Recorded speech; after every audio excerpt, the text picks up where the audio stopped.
ముచ్చటాయని సుకుమార సుమములైన నీ నేత్రాలం కృతము చూచుచున్న దేవుడవు నీవే యేసయ్యా చూడ ముచ్చటాయని సుకుమార సుమములైన నీ నేత్రాలం కృతము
ఎప్పుడు పొందేసానని చెప్పేవాడిని చెప్పాను. బ్రదర్ మరి ఎక్కడ పొందారంటే నేను బాప్తీసం తీసుకున్నాను పలానా మందిరంలో అని చెప్తే అది మారు మనసు కాదు బ్రదర్, బాప్తీసం అని చెప్పారు. మీరు మారు మనసు పొందాలి అని చెప్పినప్పుడు సర్లే అని వాళ్ళతో మనసులోనేమో కోపంతో ఉండేది. సర్లే వస్తాలని చెప్పేవాడిని పైకి. మనసులో మాత్రం వీళ్ళు నన్ను ఎప్పుడు విడిచిపెడతారా, నేను ఎప్పుడు ఇంటికి వెళ్ళిపోవాలని మనసు పనిచేస్తూ ఉండేది. వాళ్ళ మాటలు వినటానికి ఇష్టపడేవాడిని కాదు. సహోదరులు చెప్తూ ఉండేవారు వెళ్ళినప్పుడల్లా మారు మనసు పొందాలన్నప్పుడు, వీళ్ళు వచ్చినప్పుడు ఇక్కడికి వచ్చిన నుంచి ఇలా ఎలాగే ఇసుకిస్తూ ఉంటారని నేను మనసులో నొచ్చుకుంటూ ఉండేవాడిని. ప్రియమైన దేవుని బిడ్డలారా, ఎందుకని అంటే నేను బాప్తిసం తీసుకున్నాను కదా, అదే మారు మనసు అనే భ్రమలో నేను మంచివాడినిలే అని నాకు నేనే ముద్ర వేసుకునేవాడిని. ఎదుటి వారిని చూసి వారిగా వాళ్ళు తాగుతున్నారు, వాళ్ళకన్నా నేను బహుగా చెడిపోలేదు, అదిగో వాళ్ళు వ్యభిచారులు, నేను వాళ్ళకన్నా బాగానే ఉన్నానని ఎదుటి వారితో పోల్చుకుని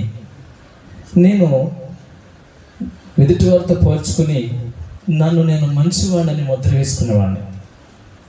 కానీ నాలో మంచి ఉందంటే ఏమాత్రం కూడా లేదు. అది నా అంతరంగానికి నాకు మాత్రమే తెలుసు, బయట వాళ్ళకి తెలియదు. బయట వాళ్ళకి బైబిల్ పట్టుకుని ప్రార్థనకు వెళ్ళటం మాత్రమే, వాళ్ళు పైరూపాన్ని మాత్రమే చూస్తారు, కానీ అంతరంగము వారికి తెలియదు. కానీ అంతరంగాన్ని మాత్రం దేవుడు చూస్తున్నాడు, దేవుడు పరిశీలిస్తున్నాడు. సరేదని మా ప్రాంతం నుంచి మా ఇంటి ముందల బాబాయ్ గారి కోళ్ళు, మా ఇంటి అక్కమల పెదనాన్న గారి కోళ్ళు కొంతమంది ఆ ప్రాంతానికి మారు మనసు పొందడానికి మండవల్లి వెళ్ళటం జరిగింది. అయితే మా బాబాయ్ గారి కోడలు గారికి పిల్లలు లేరు, 7 సంవత్సరాల వరకు నుంచి చాలాసార్లు తిరిగారు. అయితే అక్కడికి వెళ్ళిన 2 నెలల్లోనే ఆ సహోదరి గర్భవతి అవ్వటం జరిగినప్పుడు వాళ్ళ ప్రవర్తన నేను చూశాను. వాళ్ళ ప్రవర్తన చాలా విచిత్రంగా ఉంది. అంటే వాళ్ళు ప్రార్థన ఎక్కువగా చేసుకుంటున్నారు. వాళ్ళ ఇదివరకు పాత జీవితంతో ఉన్నప్పుడు వాళ్ళ వస్త్రాలు సరిగా ఉండేవి కాదు. ఇప్పుడు క్రమంగా ప్రార్థన చేసుకుంటున్నారు. వాళ్ళ వస్త్రాల విషయంలో, మాటల విషయంలో చాలా జాగ్రత్తగా ఉంటున్నారు. నేను గమనిస్తూ ఉండేవాడిని. పక్కనే గోడ అడ్డం, వాళ్ళ ఇల్లు మా ఇంటికి పక్కన ఎదురే. వాళ్ళు ఏం చేసినా మాకు వినపడుతూ ఉండేది. ఆ ప్రార్థన నేను వింటూ ఉండేవాడిని. అయ్యో, ఇదివరకు ఈ అమ్మాయి ఇలా ఉండేది కాదు, వ్యర్థంగా మాట్లాడేది, సరసాలు మాట్లాడుతూ ఉండేది. కానీ ఈమెను ఇంత మార్పు ఎలా వచ్చిందని నేను కొంచెం నాకు మనసులో, నాకు కూడా అప్పుడు నేను కూడా వెళితే బాగుండని మనసు వచ్చింది. మనసు వచ్చినప్పుడు సరేనే వెళ్దాము అని అనుకున్న సమయంలో కారణం లేకుండా నా చేయి చిట్టడం జరిగింది. కారణం ఏమీ లేదు, నాకు అప్పుడు తెలీదు. జై జీవితం అంటే తెలీదు, ఉపవాస ప్రార్థన తెలీదు, భక్తి ఎలా చేయాలో తెలీదు, ప్రార్థన ఎలా చేయాలో తెలియదు. కాబట్టి అక్కడికి ప్రార్థనకి వెళ్ళి బైబిల్ పట్టుకుని ఆ వాక్యం విని వచ్చేసేవాళ్ళం. అక్కడ పెట్టిన భోజనాలు మాత్రం తిని వచ్చేసేవాళ్ళం. ఆ భోజనాలు మాత్రమే గుర్తున్నది, కానీ వాక్యం మాత్రం ఏమాత్రం గుర్తున్నది కాదు. తర్వాత మరలా చేయి చెట్టిన తర్వాత మరలా 6 నెలలకి మరలా మారు మనసు మీటింగ్స్ పెట్టినప్పుడు నా భార్య నేను వెళ్ళటం జరిగింది.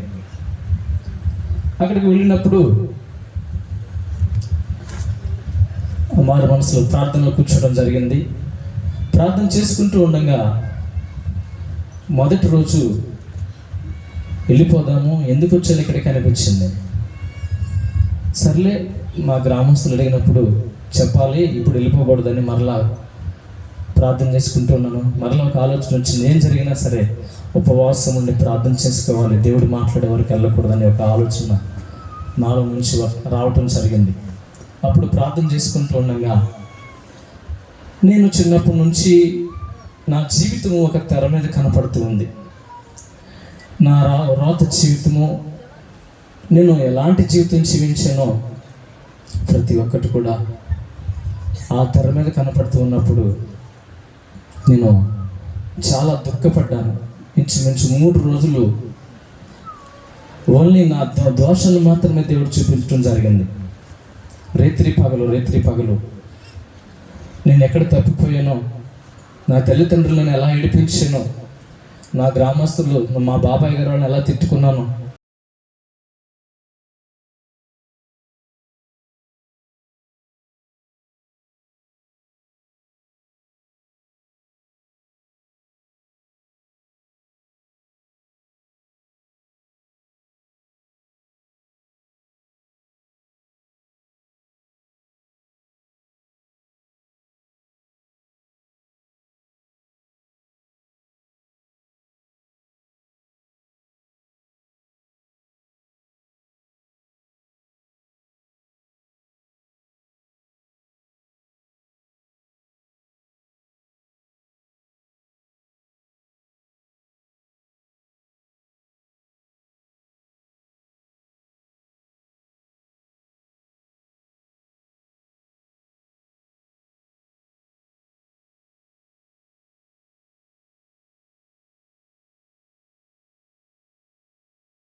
ఆదివారం ప్రార్థనకి వెళ్తున్నానని ముద్ర వేసుకుని జనాల్లో మాత్రం మంచివాడిగా ఉండే అంతరంగంలో ఓడిపోతూ ఇంట్లో సమాధానం లేక అప్పులతో, జబ్బులతో, తెప్పలతో ఎన్నో బాధలు పడుతూ ఉండేవాడిని. నా తల్లికి ఆరోగ్యం బాగుండేది కాదు. ఎప్పుడు అనారోగ్యమే. ఎప్పుడు ప్రతి సంవత్సరం హాస్పిటల్కి వెళ్ళాల్సి వచ్చేది. కానీ మారు మనసు పొందిన తర్వాత నా బిడ్డలను కూడా హాస్పిటల్కి తీసుకెళ్ళటం తగ్గించడం, హాస్పిటల్ తగ్గిపోయింది వెళ్ళటం. అంతకుముందు హాస్పిటల్కి పద్దాక వెళ్తూ ఉండేవారు. కానీ మారు మనసు పొందిన తర్వాత హాస్పిటల్ తగ్గిపోయింది వెళ్ళటం. అలాగే నా తల్లి కూడా హాస్పిటల్కి వెళ్ళటం తగ్గిపోయింది. దేవుని మహాకృపను బట్టి జీవితం వచ్చింది. నేను ఎవరి దగ్గర అయితే నేను తీసుకున్న తిరిగి ఇవ్వటం జరిగింది. ప్రార్థన చక్కగా ఎక్కువసేపు ప్రార్థన చేసుకోవటం దేవుడు నాకు నేర్పాడు. అలాగే మారు మనసు పొందేటప్పుడు సేవ చేయాలని దేవుడు చెప్పినప్పుడు నేను మా సేవకులతో చెప్పలేదు. ఎందుకంటే అన్నిట్లో కష్టం సేవ. ఈ సేవ నేను చేయలేనని నాకు అక్కడ దేవుడు తెలియజేస్తుంది. నేను మా సేవకులకి చెప్పలేదు. చెప్పకుండా కొన్ని రోజులు అలాగే గడిచిపోయిన తర్వాత దేవుడే ఆ సేవకురాల ద్వారా మాట్లాడి నువ్వు సేవ చేయాలని దేవుడు చెప్తున్నాడని చెప్పినప్పుడు ఆయనను నేను మాట వినలేదు. చానాల తర్వాత అప్పుడు నా తల్లి చనిపోయిన తర్వాత అప్పుడు నేను సేవకుల మాట వినటం జరిగింది. సేవకుల మాట విని అప్పుడు నూజివేడు ట్రైనింగ్కి వెళ్ళటం జరిగింది. ప్రియమైన దేవుని బిడ్డలారా, మారు మనసు అనేది చాలా ప్రాముఖ్యమైనది. ఎంత ప్రాముఖ్యమైందంటే పరలోకానికి మార్గం అదే. ఆ మారు మనసు అనేది మనలో లేకపోతే ఖచ్చితంగా మనల్ని మనమే మోసం చేసుకుంటున్నాం. ఎవరో మనల్ని మోసం చేయరు, కానీ మనల్ని మనమే మోసం చేసుకుంటున్నాం. కానీ ఆ ట్రైనింగ్కి వెళ్ళిన తర్వాత సాతానుడు ఎంతో శోధిస్తూ ఉండేవాడు. అక్కడ పరిస్థితులు చూసినప్పుడు చాలా భిన్నంగా ఉండేవి. నేను ఈ పరిచర్య చేయలేనని, వెళ్ళిపోవాలని, ఒకరోజు బాగా ఇంటికి వెళ్ళిపోవాలని నిర్ణయం తీసుకున్న తర్వాత దేవుడు మాట్లాడటం జరిగింది. నన్ను అప్పుడు ఏ మనుషుడు కూడా నన్ను బలపరచలేదు, కానీ దేవుడే నన్ను ధైర్యపరిచి బలపరిచారు. దేవుడే వచ్చి దర్శనం ఇచ్చి మాట్లాడారు. ఒక నిమ్మ ఆకు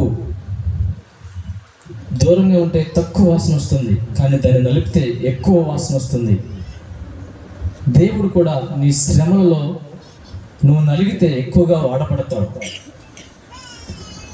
సువాసనగా మారతావు అని దేవుడు చెప్పడం జరిగింది. తర్వాత ఒక దర్శనం వచ్చినప్పుడు ఆ దర్శనంలో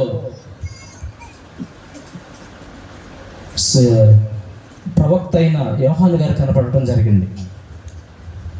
ఆయన నాతో మాట్లాడి బలపరచడం జరిగింది. దేవుని స్వరం ఎలా ఉంటుందో నాకు తెలియదు. వాక్యమే నేను దేవుని స్వరం అనుకునేవాడిని.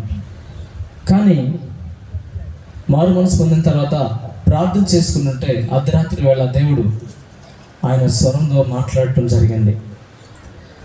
ఆయన మాట ఎలా ఉంది అంటే స్త్రీ స్వరము కాదు, పురుషుని స్వరము కాదు, హృదయానికి ఎంతో తీయగా ఉంది. నేను ఎప్పుడు ఎక్కడైనా లేదు ఆ మాట. నా జీవితంలో ఎన్నడూ నేను ఆయన స్వరం ఎన్నడూ వినలేదు. ఆయన స్వరం ఉన్నప్పుడు హృదయానికి ఎంతో తీయదనంగా ఉంది. ఎంత ఆనందం అంటే చెప్పలేని ఆనందం. దేవుని స్వరం అంత మధురంగా ఉంటుందని నాకు ఎన్నడూ తెలియదు. అలాగే యోహాను గారు, శిష్యుడైన యోహాను గారు ఆ దర్శనంలో నన్ను బలపరచడం జరిగిన తర్వాత అప్పుడు నేను ఒక నిర్ణయం తీసుకోవడం జరిగింది. ఏమైనా జరగనాయి, చనిపోతే చనిపోదాం అని. అప్పుడు మండవల్లి, నూజివీడు నుంచి మరలా మండవల్లి ట్రైనింగ్కి వెళ్ళటం జరిగింది.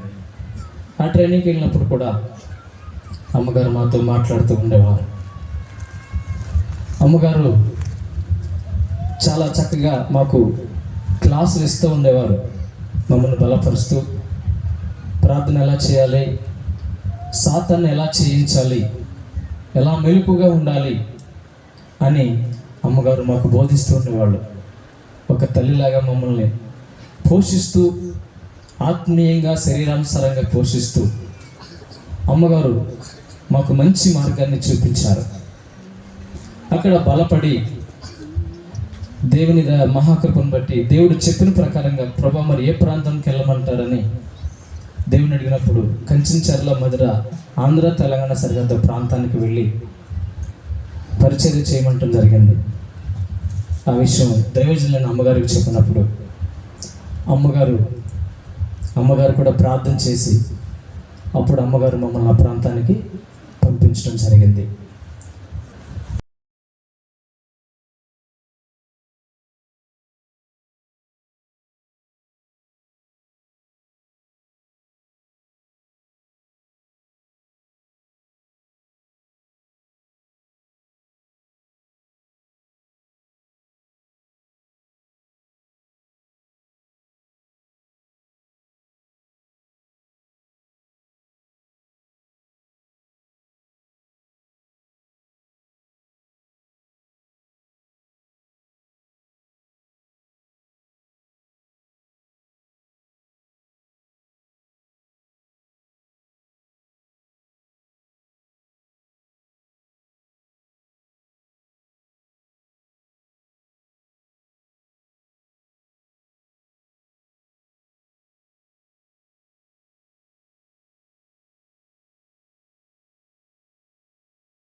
మాట అనటం వల్ల దేవుడు సంతోషపడతాడంటండి. ఆయన చెప్పిన ఆజ్ఞలు గాయకొనటం వల్ల, ఆయన చెప్పిన మార్గంలో మనం నడవటం వల్ల మనల్ని బట్టి దేవుడు చాలా సంతోషిస్తాడు. ఒక ఆయన నాకు తెలిసిన ఆయన 3 కోట్లతో మందిరం కట్టాడండి. వాళ్ళ పిల్లలిద్దరు కూడా, ఒక ఆడపిల్ల ఒక మగపిల్లలు అమెరికాలో ఉద్యోగాలు చేసుకుంటున్నారు. వాళ్ళతో చెప్పాడంట, నేను వ్యాపారంలో చాలా సంపాదిస్తున్నాను, మందిరం కట్టాను, మందిరం నడిపిస్తానికి మీరు వస్తారా అంటే వాళ్ళు మేము రావన్నారంట. మీకు ఎంత డబ్బు కావాలో నేను సంపాదిస్తాను, వస్తారంటే నీ డబ్బుతో మాకు పని లేదు, మేము సంపాదించుకోగలం అన్నాడంట. అప్పుడు ఏదేం బిడ్డలారా, ఆ తండ్రి బాధపడుతూ ఉన్నాడు, వేదన పడుతూ ఉన్నాడు. అయ్యో, నేను 3 కోట్లు పెట్టి మందిరం కట్టాను, కానీ ఈ మందిరాన్ని ఎవరు నడిపిస్తారు? నా ప్రియ దేవుని బిడ్డలారా, ఆ తండ్రి వేదన పడుతున్నాడు. అయ్యా, నాకు నిద్ర పడట్లేదండి, నా హృదయంతో వేదనతో నిండిపోయింది, నాకు మనశ్శాంతి లేదంటున్నాడు. అవును ప్రభునందు బిడ్డలారా, గమనించండి, 3 కోట్లు పెట్టి మందిరం కడితే దేవుడు సంతోషపడ్డండి. దేవుడు సంతోషపడేది ఒక్కటే, ఆయన మాట వినటం వల్ల, ఆయన ఆజ్ఞలు గాయకొనటం వల్ల దేవుడు సంతోషపడతాడు. ప్రభునందు బిడ్డలారా, గమనించండి, ఆదాముకి దేవుడు ఒకే ఒక ఆజ్ఞ ఇచ్చాడు. ఆదామా, నీ ఇష్టమయ్యా, ఏదో నువ్వు నీకు అధికారం ఇచ్చాను, ఇదంతా నువ్వు పరిపాలించు, అయితే ఒక్క విషయం నా మాటను, అదిగో ఆ మంచి చెట్లు తెలివితేటలు ఇచ్చి చెట్టు ఫలం తినొద్దయా అంటే, ప్రియదేని బిడ్డలారా, మనిషి యొక్క స్వభావం ఎలాంటిదంటే ఏది చేయొద్దంటే అదే చేయాలనుకుంటాడు, ఏది తినొద్దంటే అదే తినాలనుకుంటాడు, ఏది చూడొద్దు అనుకుంటే అసలు ఎందుకు చూడొద్దు అన్నారు, ఇదే చూడాలనుకుంటారు. అది మనిషి యొక్క నైజం పిల్లరా. నా ప్రియదేని బిడ్డలారా, ఆ పళ్ళు తింది, తర్వాత ఆదం తిన్నాడు, ఏమొచ్చిందంటే శాపం వచ్చేసింది పిల్లరా. అవును ప్రియమైన దేవుని బిడ్డలారా, ఒక్క ఆజ్ఞను వారు గైకొనలేకపోయారు.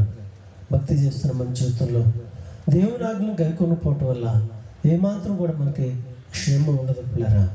నా ప్రియ దేవుని బిడ్డలారా, ఒక అతను పుల్లలు కట్టుకుంటూ ఎర్రడగ్గులో కష్టపడి బ్రతుకుతూ ఉన్నాడు. అతను చర్చికి వెళ్తాడు, క్రైస్తవుడు. ఆదివారం వాక్యం ఉన్నాడంట, ఆదాము చేసిన పాపాన్ని బట్టి లోకానికి శాపం వచ్చింది, అందువల్లే ప్రతి మనిషి చెమట కార్చి బ్రతకాల్సి వస్తుంది, లేకపోతే ఒకప్పుడు ఈ కష్టాలు లేవు, ఈ బాధలు లేవు అని చెప్పి దేవుని సేవకులు వాక్యం చెప్తే ఆయన పిల్లలు నరుకుంటూ అన్నాడంట, ఆదామా ఒరే ఆదాముగా ఎంత పని చేసావురా, నువ్వు ఆ రోజు ఆ పండు తినకపోతే నాకు ఈ కష్టాలు ఉండేవి కాదు కదా అని చెప్పేసి ఆదాము తిడుతున్నాడంట. పిల్లరా, ఈలోపటి నుంచి ఒక దేవుని సేవకులు వెళ్తా ఆ మాటలు విని, ఏంటయ్యా నీ బాధ అంటే, ఆ రోజు ఆదాము చేసిన పాపం వల్లే ఈరోజు నాకు ఈ కష్టాలండి అని అంటే, సరే నువ్వు ఆదాము ఆ రోజు దేవుడి మాట వినలేదు కదా, అందువల్ల మరి ఆ శాపం వచ్చింది కదా, మరి నువ్వు దేవుని మాట వింటావా, నా మాట వింటావా అంటే, అయ్యగారు నేను బాగా చూసుకుంటాను, నీకు ఏది లోటు లేకుండా చూసుకుంటాను, నా మాట వింటావు అంటే, అయ్యగారు మీరు ఏది చెప్పినా చేస్తానండి, మీరు నన్ను చూసుకుంటే చాలండి, నేను మీ మాట జవదాటను అన్నాడంట. ప్రియదేవుని బిడ్డల ఇంట్లో చక్కగా అన్ని భోజనం వసతులు అన్నీ ఉన్నాయి, హ్యాపీగా రోజులు గడిచిపోతున్నాయి. ఒకరోజు ఆ దేవజనుడు ఊరు వెళ్తూ చెప్పాడంట, అయ్యా ఇంట్లో నీకు ఆకలి అయితే ఏం కావాలంటే అన్నీ తిను, అన్నీ ఉన్నాయి, కానీ టేబుల్ మీద ఒక బాక్స్ పెట్టాను, దాన్ని మాత్రం తెరిచి చూడకాకని చెప్పారట. ప్రియదేవుని బిడ్డలారా, ఒకరోజు అయిపోయింది, ఎటు చూసినా ఆ బాక్సే కనపడుతుంది, ఈ టేబుల్ మీద ఏం పెట్టాడు ఈయన, దాన్ని ఎందుకు చూడొద్దు అంటున్నాడు, ఎందుకులే నాకెందుకులే, అదేదో పెట్టుంటాడు నాకెందుకులే అనుకుంటున్నాడు. మళ్ళీ అటు ఇటు తిరిగి ఏంటంటావు, ఇది ఇంట్లో ఏం పెట్టాడు, ఒక రోజు అయిపోయింది, 2 రోజులు అయిపోయింది, 3 రోజులు అయిపోయింది, ఇక తట్టుకోలేక తీసి చూశాడంట. అందులో ఉడుతుందంటమ్మా, ఆ ఉడత ఎగిరి బయటకు దూకిందంట. బయటకు వచ్చేవాడికి అమ్మ బాబాయ్ ఉడత ఇది అని చెప్పేసి గబగబా ఆ ఉడతను పట్టుకుందాం అంటే, ఆ ఉడత గదులన్నీ తిరుగుతుంటే మొత్తం ఆ సామాన్లు దూరితే ఆ సామాను పడేసి ఇవి పడేసి కింద పడి కిటికీలోంచి బయటకు వెళ్ళిపోయిందంట. కొబ్బరి చెట్టు ఎక్కేసిందంట. గబగబా కొబ్బరి చెట్టు ఎక్కేసేపటికి ఆ చెట్టు నుంచి ఇంకో చెట్టు మీదకి వెళ్ళిందంట. మళ్ళీ బర్ర కిందకి దిగి మళ్ళీ గబగబా చెట్టు ఎక్కేసాడు. చూడండి పిల్లరా, చొక్కా చిరిగిపోయింది, ఒళ్ళంతా రక్తం. ఇలా పాస్టర్ గారు వచ్చేసాడు. ఏమయ్యా ఏంటి ఎట్ట ఉన్నావు అంటే, అయ్యా ఏది చూడొద్దంటే అదే చూశాడు. మనిషి స్వభావం పిల్లరా, మనిషి యొక్క నైజం ఏంటంటే, దేవుని సేవకులు ఏది చేయొద్దంటే అదే చేస్తారు. అయ్యగారు పలానా చాటుకి వెళ్ళమంటారా, పలాంది చేయమంటారా, మారు మనసు పొందినప్పుడు అన్నీ తెలుసు కదండి, అన్నీ సరి చేసుకున్నారు కదా, ఎలా చేయాలంటో తెలుసు కదా, మళ్ళీ పర్మిషన్ అడుగుతారు. అయ్యగారు ఇది చేయమంటారా వద్దంటారా, అక్కడికి వెళ్ళమంటారు వద్దండి అంటే, వెళ్ళమంటే మీతో పాటు మమ్మల్ని కూడా నరకాన్ని తీసుకుపోవటం కోసం. నా ప్రియ దేవుని బిడ్డలారా, గమనించండి, ఏం చేయాలో ఏది చేయకూడదో మీకు స్పష్టమైంది. మనుషుడా ఏది ఉత్తమో అది నీకు తెలియజేయబడినది, కాబట్టి న్యాయంగా నడుచుకుంటాయో, కనికరమును ప్రేమించుటయో, దేని మనసు కలిగి నీ దేవుని ఎదుట ప్రవర్తించుటయో, ఇంతే కదా యెహోవా నిన్ను అడుగుచున్నాడు. కాబట్టి ప్రియ దేవుని బిడ్డలారా, మీకు ఆ ప్రవక్త స్పష్టంగా చెప్తున్నాడు, ఓ మనుషుడా ఏది ఉత్తమో అది నీకు తెలియచేయబడినది. న్యాయముగా నడుచుకోవాలంట, కనికరాన్ని ప్రేమించాలి, దేని మనసు కలిగి దేవుని ఎదుట నువ్వు ప్రవర్తించాలి. ఇదే దేవుడు నిన్ను అడుగుతున్నాడు. ప్రియమైన దేవుని బిడ్డలారా, దయచేసి గమనించండి, ఈరోజు మనిషి స్వార్థాన్ని బట్టి దేవుని యొక్క మార్గంలో నుంచి తప్పిపోతూ ఉన్నాడు. పిల్లరా, దేవుడు తన యొక్క స్వార్థం కోసం, తన యొక్క సంతోషం కోసం ఎలాంటి తప్పులు చేయటకైనా వెనకాటలేదు. పిల్లరా, నా ప్రియ దేవుని బిడ్డలారా, సౌలు రాజుగా చేసినందుకు దేవుడు పశ్చాత్తాపడ్డాడండి. నా ప్రియ దేవుని బిడ్డలారా, యెరోబోమును సొలొమోను తర్వాత యెరోబోమును రాజుగా చేసి దేవుడు 10 గోత్రాలను యెరోబోముకి ఇస్తే, అతను ఈ యొక్క జనులు యెరూషలేము దగ్గరికి వెళ్ళి నా యజమానుడైన రెహబాము తట్టు తిరిగిపోతారమ్మని చెప్పి ఆలోచన చేసి ఆ 2 దూడలు చేసినట్టు. పిల్లరా, నా ప్రియ దేవుని బిడ్డలారా, గమనించండి, అతని యొక్క స్వార్థం కోసం ఇశ్రాయేలు ప్రజలందరూ కూడా పాపం వైపు త్రిప్పేశాడండి. అవును ప్రభునందు పిల్లరా, దయచేసి గమనించండి, మన సంతోషం కోసం, మనసు ఆనందం కోసం, మన యొక్క జీవితం కోసం నువ్వు ఎలా చేస్తున్నావు? నీ సంతోషం ముఖ్యమా, కొన్ని ఆత్మలు ముఖ్యమా? ప్రియ దేవుని బిడ్డలారా, గమనించండి, యేసుక్రీస్తు ప్రభువారు ఆయన ఎన్నడూ కూడా ఆయన సంతోషాన్ని చూసుకోలేదు పిల్లరా. ఆయన దేవాది దేవుడు అయ్యుండి, దేవుని యొక్క కుమారుడు అయ్యుండి, అత్యున్నత సింహాసనం మీద ఉన్నట గొప్ప భాగ్యంగానే ఎంచుకోకుండా నశించిపోతున్న మనల్ని వెతికి రక్షించుటకు ఒక మనిషి కుమారుడిగా ఈ లోకానికి వచ్చాడు. ఆయన దైవత్వాన్ని విడిచిపెట్టి దాసుల స్వరూపం ధరించుకొని ఈ భూమి మీదకి వచ్చాడు పిల్లరా. నా ప్రియమైన దేవుళ్ళారా, నిజంగా దేవుని ప్రేమ, దేవుడు లోకమును ఎంతో ప్రేమించాడు అంటానికి సాదృశ్యం ఏంటంటే, ఆయన ఉన్నతమైన స్థానాన్ని విడిచిపెట్టి ఆయన అత్యల్పమైన స్థానానికి తను తగ్గించుకొని ఒక దాసుడిగా ఈ భూమి మీదకి వచ్చి, ప్రభుని పిల్లరా, ఆయన మనం ఎలా ఉంటే పరలోకి వెళ్తామో, ఎలా నడుచుకుంటే దేవుని రాజ్యం సంపాదించుకుంటామో, ఎలా జీవించాలో అనేది చెప్పి ఆయన బోధించి జీవించి మనందరి కోసం ఆయన తన ప్రాణాన్ని పెట్టాడు పిల్లరా. ఎంతకంటే ప్రేమ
కానీ కొంతకాలాన్ని బాగానే నడుచుకుంటున్నావు, కొంతకాలం నమ్మకం ఉంటున్నావు, దేవుని సేవకులకి ఎంత విధేయతగా ఉంటున్నావు, దేవుని సేవకుల మాట ఎంత జవదాటకుండా గడగడలాడుతున్నావు.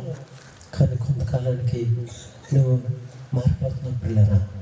నువ్వు మొదట ఉన్నటువంటి అనుభవం, మొదట ఉన్నటువంటి ఆ ప్రేమ, మొదట ఉన్నటువంటి ఆ లోబడే మనస్సు ఇప్పుడు లేదు. కారణం ఏంటంటే, భక్తి పెరిగే కొద్దిగా, ఇంకా తెలిసే కొద్దిగా, అనుభవం వచ్చే కొద్దిగా చాలామంది ముందుగా సాగట్లేదంట, వెనక్కి వెళ్ళిపోతున్నారంట పిల్లరా.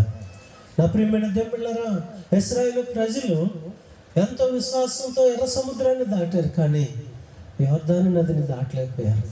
కారణం ఏంటంటే, ప్రారంభంలో దేవుణ్ణి ఎంతగానో స్తుతించారు, ఆరాధించారు, హృదయపూర్వకంగా ఆయన ప్రేమించారు, ఆయన మాట ప్రకారంగా నడుచుకున్నారు. కానీ సంవత్సరాలు గడిచే కొలది, 40 సంవత్సరాలు గడిచిపోయేబడికి వాళ్ళకి దేవుడి ప్రేమ వెక్కసం అయిపోయింది పిల్లరా. దేవుడు రోజు దేవదూతలు తినే ఆహారము, పరలోకపు మన్నాతో వాళ్ళు పోషిస్తుంటే ఆ దేవుని ఆహారం అంట వాళ్ళకి వెక్కసం అయిపోయి వెనక్కి తిరిగిపోతున్నారంట. మాకు ఐగుప్తులో ఉన్నప్పుడు మాకు ఉల్లిగడ్డలు దొరికాయి, కీరదోసకాయలు దొరికాయి, ఎండి చేపలు దొరికాయి, మాకు అక్కడే బాగుంది, ఈ అడవిలోకి మమ్మల్ని చంపడానికి తీసుకొచ్చావా అని చెప్పేసి దేవుని సేవకుల మీద మాట్లాడుతున్నారు, తిరుగుబాటు చేస్తూ ఉన్నారు పిల్లరా. తిరుగుబాటు చేయటం అనేది సోది చెప్పుటను పాపంతో సమానం పిల్లరా. నా ప్రియ దేవుని బిడ్డలారా, గమనించండి ప్రభువులారా, దేవుడు యేసుప్రభు 2 విషయాలు చెప్తున్నారు. ఆయనను మనం ప్రేమించాలి. మనం ఆయన ప్రేమిస్తే గమనించండి, ఆయన మనల్ని ప్రేమిస్తాడు. మొదట ఆయనే మనల్ని ప్రేమించాడు కనుక మనం ఆయనను ప్రేమించాలి. రెండోది ఏంటంటే నిన్ను వల్లే నీ పొరుగు వారిని ప్రేమించాలి. ఇదే దేవుడు చెప్తున్న మాటలు. ప్రియదేని బిడ్డలారా, గమనించండి, మన తోటి వారిని మనం ప్రేమించగలుగుతున్నామా? మనం దేవుణ్ణి ప్రేమిస్తున్నామని ఒకసారి మా సంఘంలో అడిగాను, అమ్మ మీకు దేవుడు అంటే నాకు ఇష్టం అని ఎంతమంది ఉన్నారు చేతులు ఎత్తానంటే అందరు చేతులు ఎత్తారు. నిజంగా దేవుడిని మీరు ప్రేమిస్తున్నారంటే మేము అందరం దేవుడిని ప్రేమిస్తున్నాం అయ్యారు అన్నారు. అయితే సరే వాక్యం తీసుకోండి అని చెప్పాను. చూడమ్మా, ఒకసారి వాక్యం తీసుకోండి. మీలో ఎంతమంది దేవుడిని ప్రేమిస్తున్నారు, ఎంతమందిని దేవుడిని ప్రేమించట్లేదో తెలిసిపోద్ది. చూడండి పిల్లరా, యోహాను రాసిన మొదటి పత్రిక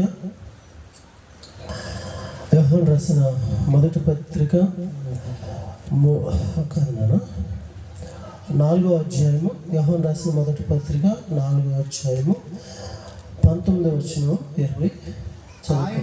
ఆయనే మొదట మనల్ని ప్రేమించను కనుక మనము ప్రేమించున్నాము. ఎవడైనా నేను దేవుని ప్రేమించున్నానని చెప్పి తన సహోదరుని ద్వేషించినడలా అతడు అబద్ధికుడగును. తాను చూచిన తన సహోదరుని ప్రేమింపుని వాడు తాను చూడని దేవుని ప్రేమింపలేడు. దేవుని ప్రేమించువాడు తన సహోదరుని కూడా ప్రేమింపవలనను ఆజ్ఞ మన వారి వలన పొంది ఉన్నాము. ప్రియదేని బిడ్డలారా, ఈరోజు నాకు యేసుప్రభు అంటే చాలా ఇష్టం అండి. యేసుప్రభు నేను నమ్ముకున్నానండి, అసలు ఆయన లేనిదే నేను బ్రతకలేనండి, యేసుప్రభు నా ప్రాణం, నా శ్వాస, నా ఊపిరండి అని చెప్తున్నావు. కానీ నీ తోటి వారిని ప్రేమించగలుగుతున్నావా? నీ భర్తను ప్రేమించగలుగుతున్నావా? నీ భార్యను హృదయపూర్వకంగా నువ్వు అర్థం చేసుకోగలుగుతున్నావా? నీ తోటి వాళ్ళు నువ్వు ప్రేమించగలుగుతున్నావా?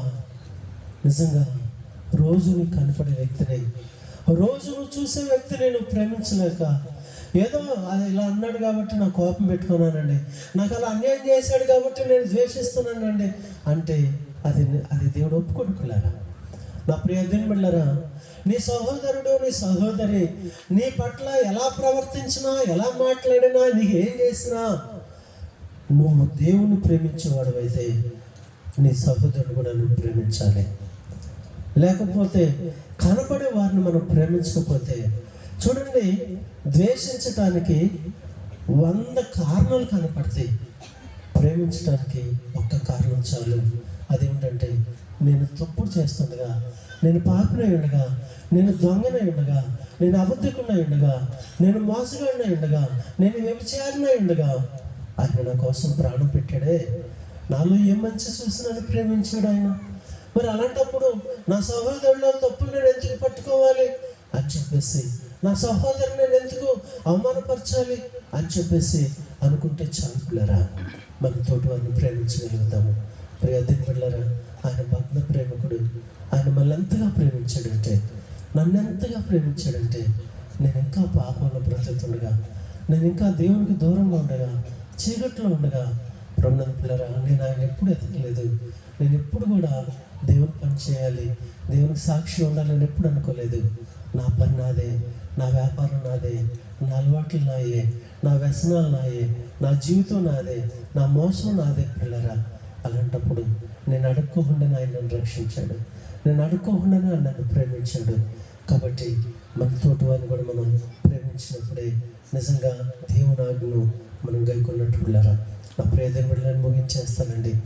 దేవుని ఆజ్ఞను మనం కొంతకాలం పాటించి వెనక్కి వెళ్ళిపోయేవారుగా, ముందుకు సాగలేని వారుగా మనం ఉండకూడదని వాక్యం సెలవిస్తుంది.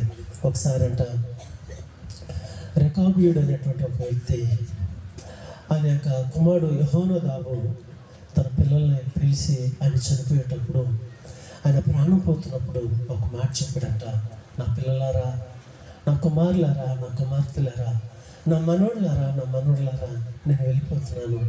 అయితే ఒక మాట చెప్తాను, గుర్తుపెట్టుకోండి.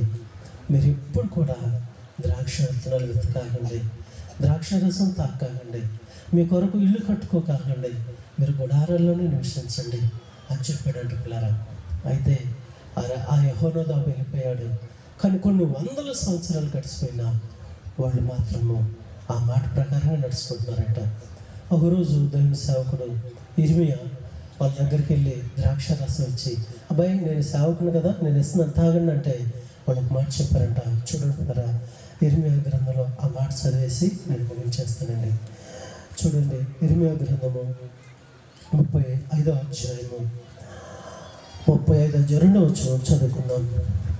నీవు రేకాబీల యొద్దకు పోయి వారితో మాట్లాడి యెహోవా మందిరంలోని గదులలో ఒక దానిలోనికి వారిని తోడుకుని వచ్చి త్రాగుటకు వారికి ద్రాక్షారసమని సెలవుగా చాలయ్యా. చూడండి పిల్లరా, అప్పుడు వాళ్ళు ఏం చేశారంటే 6వ వచనం చదువుకుందాం.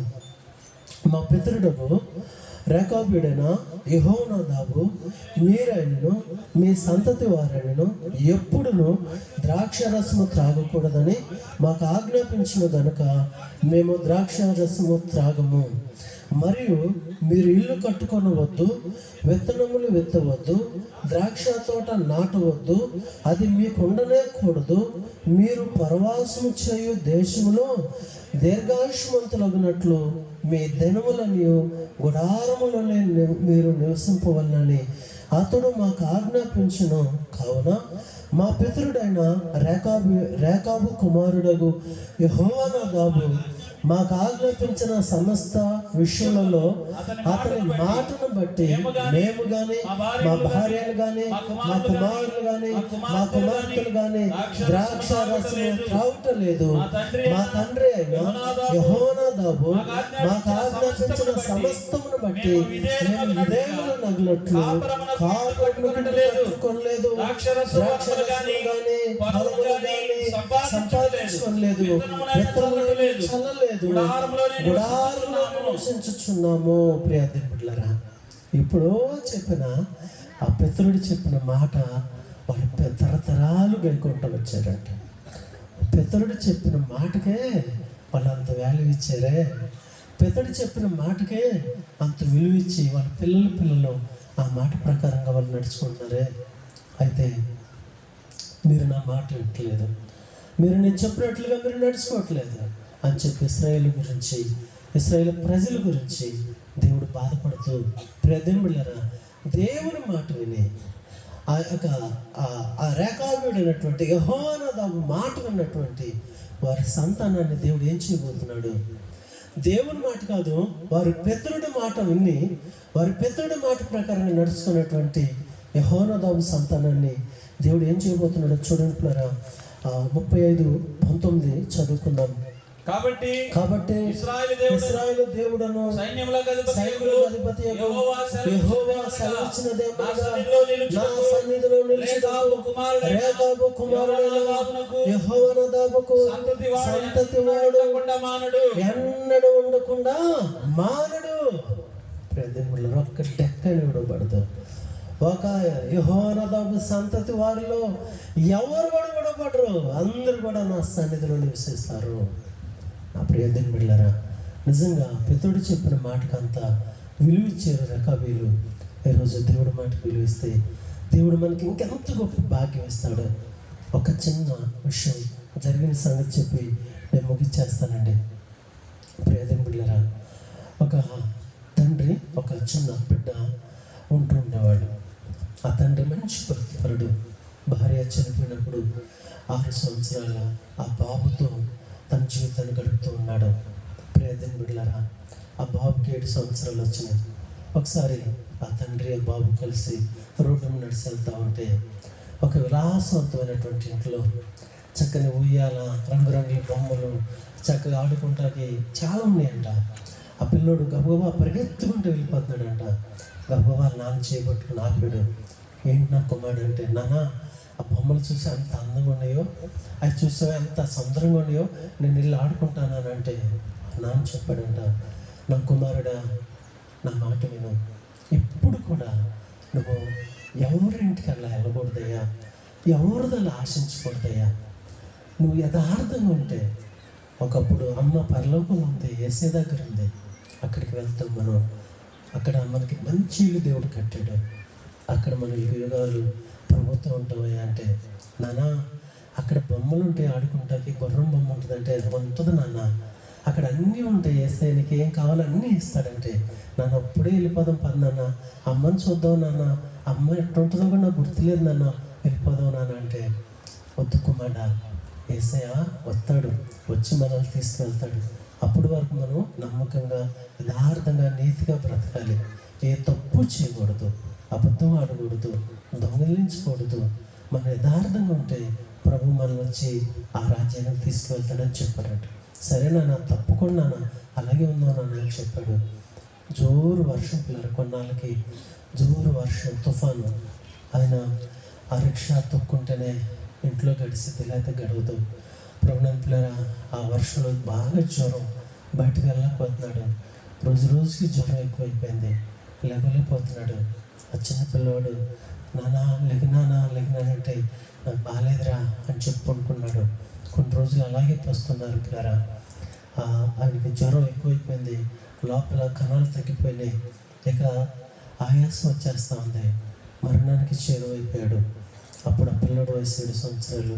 పిల్లోడి దగ్గరికి తీసుకున్నాడు, ఒక మాట చెప్పాడు, నా కుమారుడా, నేను వెళ్ళిపోతున్నాను, నువ్వు మాత్రం నమ్మకంగా ఉండు, యథార్థంగా ఉండు, ఎప్పుడు కూడా దొంగతనం చేయకాకు, ఎప్పుడు కూడా అబద్ధాలు ఆడకాకు, నీతిగా బ్రతుకు, యథార్థంగా బ్రతుకు, మనందరం కలుసుకుంటామని చెప్పాడు.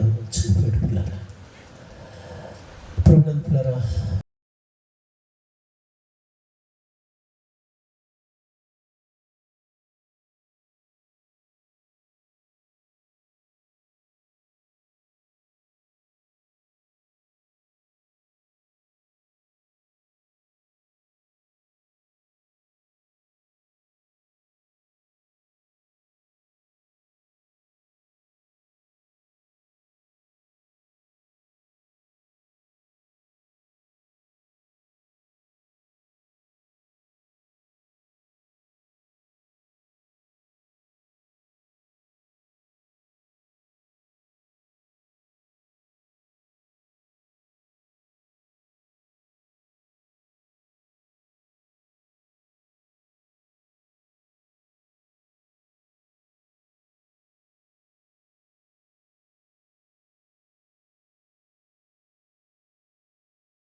కొంతమంది నోరు తెరవట్లేదమ్మా, సోదరులు కొంతమంది నోరు తెరవట్లేదు, అటు ఇటు కళ్ళు తెరిచేటట్టు చూస్తున్నారు. మంచిది కాదు, దయచేసి గమనించడం మంచిది కాదు. ప్రార్థన చేయాలి.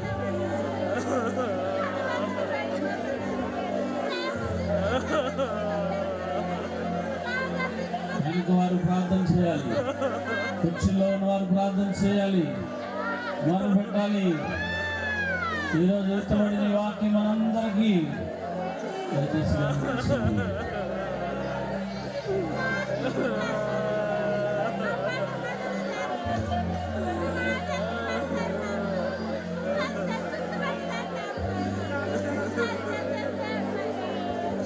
ప్రార్థన చేసుకున్నాం. పరిశుద్ధులైనటువంటి తండ్రి, ప్రేమ స్వరూపైన యేసయ్యా, నీకు వందనాలు స్తోత్రాలు చెల్లిస్తున్నామయ్యా. నువ్వు నమ్మదగిన దేవుడు నా తండ్రి. ఎంతగా మమ్మల్ని ప్రేమిస్తున్నావు, ఎంతగా మమ్మల్ని ప్రేమిస్తున్నావు నాయన. ఇంత చక్కటి వాక్యాలు మాకు అందించబడుతున్నాయి అంటే ప్రభా, నువ్వు మమ్మల్ని ప్రేమిస్తున్నావు నాయన. మా లోపాలు మాకు పశ్చాత్తాపం కలుగుతుందంటే, వాక్యం ద్వారా మా హృదయం తెరవబడుతుందంటే నాయన మా తండ్రి, నువ్వు మమ్మల్ని ప్రేమిస్తున్నావయ్యా. మా తండ్రి, నీ కృపలో మమ్మల్ని బలపరచండి. నిజమే కదా, సౌలు దేవుని మాట వినకుండా దేవుడిచ్చినటువంటి శ్రేష్టతను పోగొట్టుకున్నాడు కదా నాయన. ఇశ్రాయేల్ ప్రజలు నాయన నా తండ్రి, నీ మాట వినని వారిగా కనబడుతున్నారు. వారు నీ ప్రజలని పిలువబడుతున్నారు కానీ వారు నీ మాటను వినట్లేదు ప్రభా. నాయన, మేము కూడా నీ ప్రజలని పిలువబడుతున్నాము. లోకం మమ్మల్ని చూసినప్పుడు క్రైస్తవులని మా గురించి ప్రభా మాట్లాడుకుంటున్నారు కానీ ప్రభా, మాట వినని వారిగా నేను ఉంటున్నాను. మాట వినని వాడిగా నేనే ఉంటున్నాను. నేనే ప్రభా మాట వినని వాడిని. సహాయం చేయండి ప్రభా. నాయన, చిన్నవాడైనప్పటికీ తన తండ్రి మాటను విన్నాడు, తన తండ్రి మాటను జ్ఞాపకం చేసుకుంటూ ఉన్నాడు. తన ఎదుటకు ఆశ ఎదురైనప్పుడు, తన ఎదుట ధనం వచ్చినప్పుడు తను నిన్ను జ్ఞాపకం చేసుకుంటున్నాడు నాయన. నిన్ను జ్ఞాపకం చేసుకోలేని వ్యక్తిగా నేను నన్ను క్షమించండి. నిజంగా రేఖాబీయులు ప్రభువా తమ పితరుల మాట విన్నారు నాయన. ఎన్నో సంవత్సరాలు గడిచిపోయినప్పటికీ తన పితరుల మాటను జవదాటకుండా వారు గుడారాల్లోనే నివాసం చేశారు ప్రభా. నాయన, అందుని బట్టి వారిని యొక్క మందిరంలో నిత్యం ఉంటారని నువ్వు ఆజ్ఞ చేశావు నా తండ్రి. నిజంగా నీ మాట మేము విన్నప్పుడు నిజమైన ఆశీర్వాదం మా జీవితంలో చూస్తాం ప్రభా. నిజమైన ఆశీర్వాదము ఏ యొక్క ఇంటిలోనికి ఆ చిన్నవాడు వెళ్ళాలని ఆశపడ్డాడు, అదే గృహంలోనికి యథార్థంగా ఉన్నప్పుడు దేవుడు తీసుకుని వెళ్ళాడు. ఆస్తి అంతటికి ఆయన వారసుడిగా చేయబడ్డాడు. నిజంగా మేము కూడా యథార్థంగా ఉన్నప్పుడు మమ్మల్ని కూడా ఆ శ్రేష్టమైన పరలోకములకు వారసులుగా చేస్తాము. సహాయం చేయండి ఆయన. ఎవరైతే హృదయపూర్వకంగా నీ సన్నిధిలో నీ వైపు కళ్ళెత్తి ప్రార్థించారో వారి జీవితంలో ప్రభా, ఏ విషయంలో నీ మాట వినకుండా తప్పిపోయారో ప్రభా, వారిని క్షమించండి. నీ పరిశుద్ధ రక్తములో వారిని కడగండి. నీ పరిశుద్ధ రక్తములో వారిని నాయన నా తండ్రి ప్రతి ఒక్క పాపం నుంచి లేవనెత్తండి ప్రభా. సహాయం చేసి మీరు దర్శించి నా తండ్రి ఈ అగ్ని నాయన వారిలో నా తండ్రి ప్రార్థన ముగించబడినప్పటికీ మండుచున్నట్లుగా సహాయం చేయండి నా తండ్రి. వారి పొరపాట్లన్నీ ప్రభా, ఇంకా నాయన సరి చేసుకోవాల్సిన విషయములన్నీ ప్రభా సరి చేసుకున్నట్లుగా వారి హృదయములను ప్రేరేపించమని, వారిలో నాయన అగ్ని పుట్టించమని, నేను అగ్ని పుట్టించింది ప్రభా, ఇతరులో బలపరచమని. ఈ ఉదయకాలం నాయన కూతుములో నా తండ్రి మీరు నా తండ్రి మా మధ్యన ఉన్నందుకు నీకు స్తోత్రాలు. మా మధ్యన నాయన మీ వాక్యము చేత మాతో మాట్లాడినందుకు నీకు స్తోత్రాలు. నా తండ్రి ప్రతి బిడ్డను మీరు జ్ఞాపకం చేసుకుని బలపరచమని, నీవే గొప్ప దేవుడు అని రుజువుచున్నాను. నాయనని యేసు నామములో అడిగి వేడుకొని బ్రతిమలాడుచున్నాను తండ్రి. ఆమేన్.